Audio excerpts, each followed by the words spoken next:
በመጽሐፋችን ላይ በመጽሐፍ ቅዱስ ላይ ከተመዘገበው ታሪክ ስለ ጽዮን ሲነሳ ጽዮን የሚለው ቃል ለድንግል ማርያም ብቻ ያገለግላል ብለን አናውቅም። ጽዮን ብዙ ትርጓሜ አለው። አንድ ሁለት ሶስቱን ላንሳላችሁ። የመጀመሪያው ጽዮን የዳዊት ከተማ ናት። የማን ከተማ አልኳችሁ? እየሰማችሁ ነው? ጽዮን የዳዊት ከተማ ናት። የዳዊት ከተማ ጽዮን ተብላ ተጠርታለች። መጋላን ዳዊት ጽዮን ጀጠምቴ ዋመምቴ ሂካን ጽዮን እንጀልቀባ መጋላ ዳዊት መጋላ ሞቲች ዳዊት ኢየሩሳሌም ጽዮን ጀጠምቴ ዋመምቴ። በዚህ በሁለተኛ ሳሙኤል ምዕራፍ 5 ቁጥር 7 ላይ ሳሙኤል ይሰለመታ በቆናኒሳ ሸን ለኮሳ ተርበራ ዳዊት አነባይቱ ጽዮንን ያዘ እርሷም የዳዊት ከተማ ናት ይላል። ዳዊት በከቆናይሳ በከአረገልፊሳ ቀበቴ እሺኒስ መጋላ ዳዊት ዳጅ መጋላ ዳዊት ከናት ጽዮን እንጀል ቀባ መጋላ ዳዊት። በሁለተኛ ዜና መዋዕል ምዕራፍ 5 ቁጥር 2 ላይ መጽሐፈ ዜና ሰለመታ በቆናኒሳ ሸን ለኮብ ሰለመራ አከነየራ ሰለሞን እግዚአብሔርን የቃል ኪዳን ታቦት ከዳዊት ከተማ ከጽዮን ያመጡለት ዘንድ ሽማግሌዎችን አዘዘ ይላል። ሰለሞን ታቦተ ዋቀዮ ታቦተ ከኩ ዋቀዮ ጽዮኒ እራ አከ ኢሳ ፊደኒ ልቦታፊ ጃርሶኒ ብያ አጀጄ ከናፍ ጽዮን እንጀልቀባ መጋላ ዳዊት የመጀመሪያዋ የዳዊት ከተማ ናት። ሁለተኛው ጽዮን ኢየሩሳሌም ሰማያዊት ናት። ጽዮን ይሸል ለመፋሞ ኢየሩሳሌም ይሸሰቢት ኢየሩሳሌም ሰማያዊት ናት። እንዲህ ይላል ዳዊት በ50ኛው መዝሙሩ ቁጥር 2 ላይ ከክብሩ ውበት ከጽዮን እግዚአብሔር ግልጥ ሆኖ ይመጣል። ከክብሩ ውበት ከጽዮን እግዚአብሔር ግልጥ ሆኖ ይመጣል። እዶ ኡልፊነሳቲ እዶ ከበጀሳቲ ጽዮን ይራ ዋቀዮን ከበጀ ጉዳና ኡልፊነ ጉዳና ሊፋጀ ከናፍ ዋቀዮን ኤሳን ፈዮጀኑ ጽዮን ይራ ሰሚራ ንፈየቻ ከሰማያት ይመጣ ከክብሩ ከጽዮን እግዚአብሔር ይመጣል አለ ዳዊት።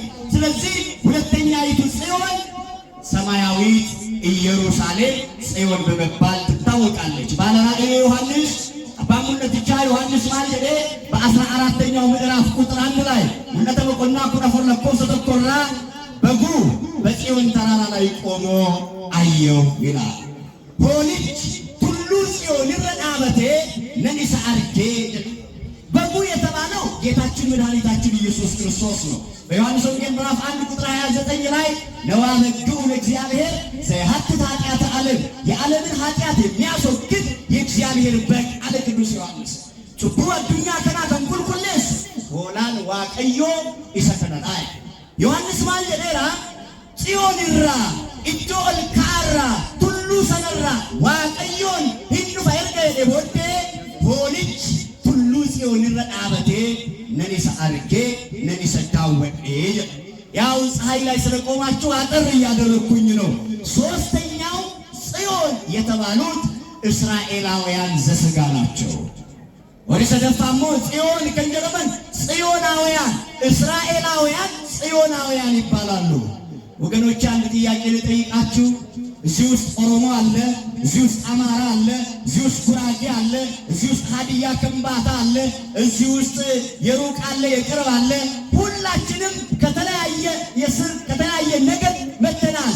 እዚህ ቤተ መቅደስ ስንመጣ ግን እኛ ምናውያን ነን? ንገሩ።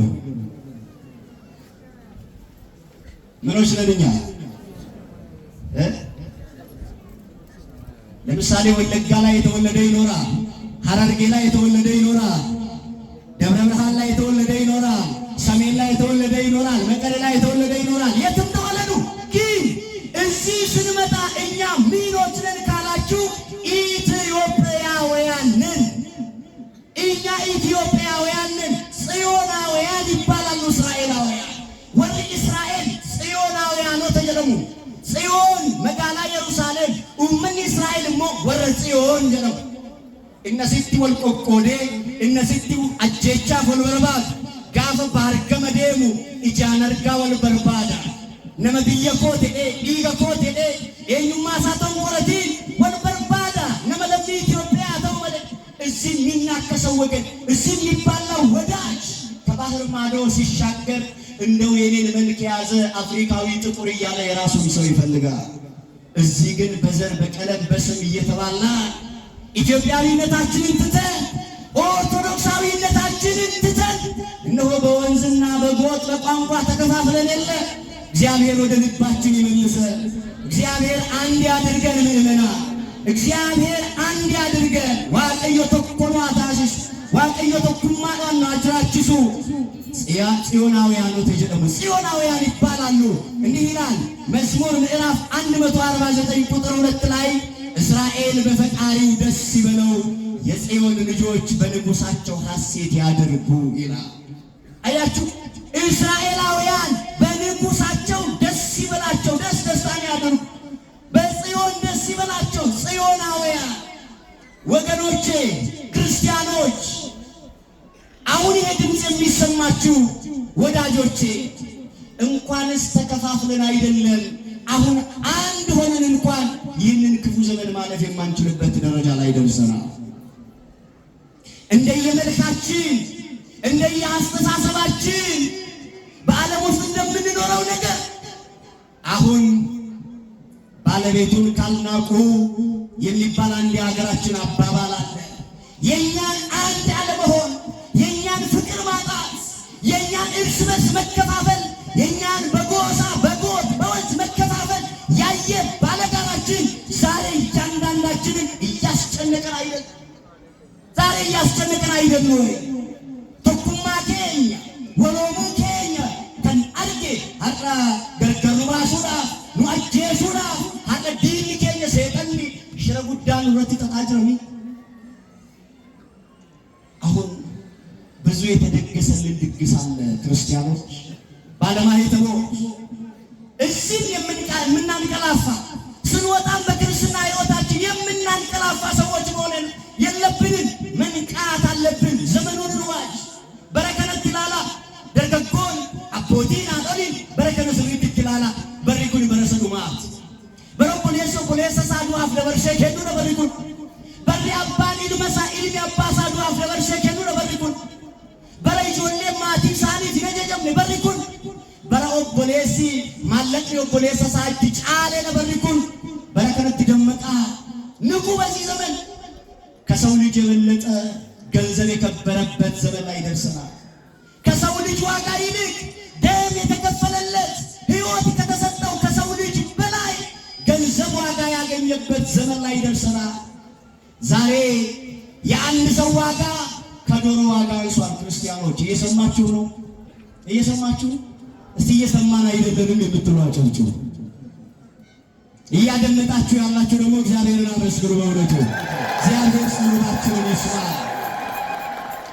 የሰው ልጅ ዋጋው ከዶሮ ያነሰ ዋጋ ሆኗል። ዛሬ ዶሮ 200 ብር ገብቷል፣ 1000 ብር ገብቷል አይደለ? ትልቁ ዶሮ ዛሬ የሰው ልጅ ከ1000 ብር በታች ሆኗል ዋጋው። ወንድም ወንድሙን ለሞት አሳልፎ እየሰጠን ጥቂት ነገር ጥቂት ገንዘብ ካገኘ ዛሬ ወንድሙን እናቱን አባቱን ለሞት አሳልፎ ይሰጣል።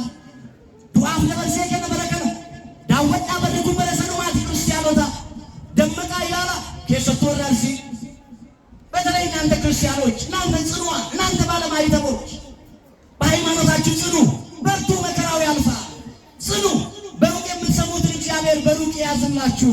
እናንተ ግን ታዲያ አባቶች ይጸልያሉ ብላችሁ እግራችሁን አጣጥፋችሁ አትተኙ። ጸልዩ፣ አልቅሱ። የአንዷ የራሔል እንባ አይደለም ከግማሽ ሚሊዮን ሕዝብ በላይ ከዚያ ከባርነት ቤት እስራኤላውያንን መንጥሮ ያወጣቸው። አልቅሱ እናቶች። በዚህ ዘመን የምናለቅስበት ጊዜ ነው። ይሄ ዘመን ዝቅ ብለን ፈጣሪያችንን በጸሎት የምንጠይቅበት ጊዜ እንጂ በመንደር እነንትና መጤናቸው እኛ ነዋሪዎች ነን የምንልበት ዘመን አይደለም። አበሉፋ አስቲቀለለ ዶብራና ዱፈን ኑቲሞረባ ቢያት በረት ጀኑሚቲ አኒስ እስሪስ እኒ አላቴስ እኒ ዶብራና ዱፌስ አዱኛ ከነገ ኢሴዴ መጋፈቶኩ ነምን ቢየለፋ ከመረተፉ እንጂ በዙፋኑ የሚቀር ሥላሴ ብቻ ነው። በዙፋኑ ለዘላለም ጸንቶ የሚኖር መድኃኔዓለም ብቻ ነው። እኛማችን ምድር ጥተናት እንሄዳለን ወገኖቼ። ለምታልፍ ዓለም እንደ ሸማኔ መወርወሪያ ለምትፈጥን ለዚህ ዓለም ጊዜያችሁንና ሕይወታችሁን አታባክኑ። ወደ ዋናው ታሳቢ ልመለስና ማሳጠር ጽዮናውያን ይባላሉ እስራኤላውያን። አራተኛው ጽዮን የተባለችው እመቤታችን የባህሪያችን መመኪያ ለቃል ርደት ለሥጋ ማረግ ምክንያት የሆነችን የኔና የእናንተ እመቤት አማላጃችን ትውልድ ስሟን ሳይጠራ ሲቀር እኛ ግን ስሟ እሷ በደማችን ውስጥ ከትበን ያዝናት ወላዲተ አምላክ ቅድስት ድንግል ማርያም ለእኔና ለእናንተ ለኦርቶዶክሳውያን ጽዮናችን ናት፣ አምባችን ናት፣ መጠጊያችን ናት፣ መሸሸጊያችን ናት፣ አምላካችን ናት። ክብር ምስጋና ለድንግል ማርያም ይሁንልን። ውልፍኝት ገለኒ ቁልቁሌቲ ዱሬ ማርያም ይፋተው ጽዮን ይሼን አልፈፋ ዶርቤ ማርያም ይና አራተኛዋ ጽዮን የተባለችው እመቤታችን ናት። እምነ ጽዮን ይብልሰን ወብእሲ ተወልደ በውስቴታ አለዳ ሰው እናታችን ጽዮን ይላል። በውስጧ ሰው ተወልዷል አለ። ሰው ሊያደርገን ሰው የሆነ መድኃኒታችን ኢየሱስ ክርስቶስን የወለደችልን ጽዮን እመቤታችን ቅድስት ድንግል ማርያም ናት። ይሄን ቃል ድምፃችሁን ከፍ አድርጋችሁ እንድትሉ በፍቅር ቃል ጋብዛችኋለሁ። ጽዮንን በሉ። ግድ የለም ጽዮንን ክበቧት። ጽዮንን ጅራ መርሳ እሼን አፊስ ፋርፈጣ ጽዮንን ክበቧት አለ። በዙሪያዋም ተመላለሱ ለእርሷም ዘምሩ አለ። እስቲ ለጽዮኗ በእውነት ላሰላ ማርያም ለድንግል ማርያም ከፍ ያለ ምስጋና አምጡ። ቀለቴሳ ዱሬ ማርያም ጽዮንን መርሳ እሼን አኖሼስ አበጣ ፋርፈጣ እሼስ ቀለቴሳ ጽዮን እመቤታችን ቅድስት ድንግል ማርያም ናት። ማምለጫችን ከዚህ ዓለም ሁካታ ግርግር ያመለጥንባት ምናመልጥባት እመቤታችን ቅድስት ድንግል ማርያም ናት። ስሟን ይዘው ብዙዎች በባህር ተሰደው ተሳክቶላቸዋል። ስሟን ይዘው ብዙ እናቶቻችን በምጥ ሰዓት ያለ ምንም አዋላጅ በሰላም ተገላግለዋል። የማንም ስም ይዘው እስቲ እመቤታችን የረዳቻችሁ እናቶች እልል ብላችሁ አመስግኗል። ስሟን ይዘው ጽዮንን ጽዮንን ቀበተኒ ቦኒኬኛ አደሊንኬኛ የዱን ኢሳኒ በከ ያደንጋኒሩ። ታዲያ ጽዮን እመቤታችን ከተባለ የዛሬው በዓል ምንድን ነው? አጭር ነገር ልንገራችሁ። የዛሬው በዓል ለምን ተሰበሰብን? ማሊ ፈድት ቀበም ያር ማሊ ሊጀሪኩን ታራአዲው ፈተኒ አከቲ ባየተኒ ማንቱ ጅራየ ክርስቲያኖታ መስራቸው ተኮ ስሪቲሙ የሮላ አከቲ ወሊት ሰሳበምኔ የሮላ አከቲ ወሊት ቀበምኔ ዋቀዮን ዋቀሹናፍ የሮኒት ወያ አዲው ፈኔ ከበጃ ለሙማራ ኤኙማራ ገርገር ባኔ ክርስቲያኖት ጀኔ በከከነ ተከቲ ወሊት ቀበምኑ ዲነ ባየ ቀምነ ከን ኢጂሳዲ ኢገውፈቱ አናፍ ሲንገሩ ክርስቶስ ወያ አዲኑ ፊሲያስ ሩዳቤ ረገለኔ ዱን በመቃይሳት ተቆገለዲሳ ከነጫለ ክርስቲያኑማን እንጅሩ እንደዚህ ብዙ ሆነን ስንታይ አንዳንዶች ስጋት ይገባቸዋል፣ ይጨነቃሉ። እንደው እንዴት በሱ ያለምንም ጥሪ ያለምንም ስብሰባ እንዴት ይሄ ሁሉ ይመጣል ካላችሁ ይመጣላ። ኦርቶዶክሳዊ ነው፣ ባለማይተብ ነው። እመቤታችንን ይወዳታል፣ እሷን ትወደዋለች። እንኳን ደህና መጣችሁ እመቤታችንን ብላችሁ የመጣችሁ እንደው ለዛሬ ዓመት በሰላም ታደርሳችሁ። የዛሬው በዓል ልክ እንደ ዘመናችን እስራኤላውያንና ፍልስጤማውያን ከባድ ጦርነት ውስጥ ነበሩ። ይኸው አስተውሉ ወገኖቼ፣ እቺን ዘመን ብቻ ልንገራችሁ። አኮ በረከና ወደ እስራኤል ወደ ፓላስታይን ወደ ፍልስጤሞታ ወራነ ጉዳ ከሰቶን እስራኤል የእግዚአብሔር ሕዝብ ነው። የማን ሕዝብ አልኳችሁ? የማን ሕዝብ ነው? እኛ የማን ሕዝብ ነን? አንድ ጥያቄ ልጠይቃችሁ። እኛ የማን ሕዝቦች ነን? የማን ሕዝቦች ነን? የእግዚአብሔር ሕዝቦች ነን። መለያየትን ከመካከላችሁ አርቁ። የሚለያዩአችሁ የሚከፋፍሏችሁ ሰዎች ካሉ እግዚአብሔር ከሚጠላው 7 ኃጢአቶች መካከል አንዱ በወንድማማቾች መካከል ጠብን የሚዘራ ነው የተባለው። ከንጩቡ አቀየ ጅቡ ኬሳ እኒ ተርበፋ እኒ ጀልቀባ ኦቦሎታ ግዱት ከን ጅበ ፈጫሱ አሉ እኮ ዛሬ አልተሳካላቸውም እንጂ አሉ ብዙዎቹ ሰላማችንን የሚነሱ እንደዚህ ተሰብስበን ስንዘምር ደስ የማይላቸው አሉ። እናንተ ስናመሰግን ደስ የማይላቸዋል። እነዚህ ሰዎች ከነታቦታቸው ቢጠፉ ከነመቅደሳቸው ቢጠፉ እያሉ ሞት የሚደግሱልን አሉ። ኧረ እኛስ የመቅደሳችን ጉልላት የሆነው ክርስቶስ አለ። አንጠፋም ለዘላለም እንኖራለን። ኧረ መላእክትን አንበሉ ክርስቲያኖታ ወሬ እስራኤል ወሬ ፓላስታይኒ ወራነ ጉዳ ከሰቱረን እስራኤል ሰበው አቀዩን የእግዚአብሔር ሕዝብ ሆኖ እስራኤል ግን በእግዚአብሔር ላይ አመፀ። ትዕቢተኛ ሕዝብ ሆነ። ልክ እንደኔና እንደናንተ እንደዚህ እንደ ዘመኑ እኛ ክርስቲያኖች ከአሕዛብ እንለያለን።